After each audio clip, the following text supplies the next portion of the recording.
네, 어제 대검 과거사 진상조사단의 이른바 김학의 전 차관 조사 보고서 내용 전해드렸는데요. 오늘도 관련 보도 이어갑니다.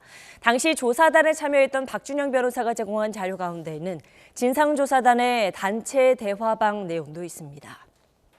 이 내용을 공개하는 건 역시 조심스러운 일이지만 국민적 관심이 컸던 사건의 진상규명을 위해 모인 전문가들이 원칙과 절차에 맞게 활동했는지 검증하는 건 공익에 부합한다고 저희는 판단했습니다. 그런데 단체 대화 내용, 특히 김학의 전 차관의 공개 소환과 출국 금지에 이르는 과정을 보면 과연 조사단이 치열하게 고민한 결과가 맞는지 의문이 듭니다. 원종진 기자가 보도합니다. 대검 과거사 진상조사단 활동 종료를 보름여 앞둔 재작년 3월 13일, 이규원 검사가 단체 대화방에 내일 공개 소환 검토 중이라는 글을 올립니다. 조사단 활동 넉 달 만에 김학의 전 차관에 대한 공개 소환을 시도하겠다는 내용입니다.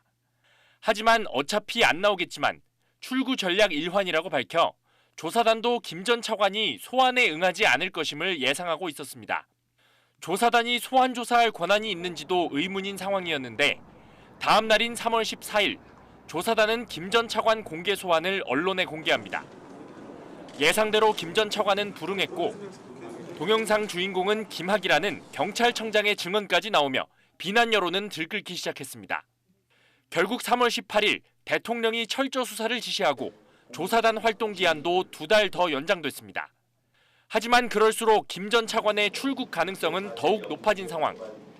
그제서야 출국 금지 필요성이 논의되기 시작합니다.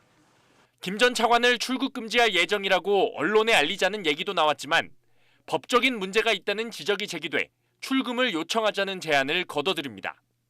그러는 사이 3월 22일 늦은 밤, 김 전 차관이 인천공항에 나타났고 이규원 검사가 부랴부랴 출국 금지합니다.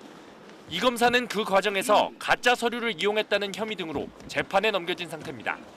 김 전 차관의 출국을 저지한 뒤 이 검사는 징계 먹으면 할 수 없죠라고 남깁니다. 문제 소지가 있음을 알았을 가능성이 제기되는 내용입니다.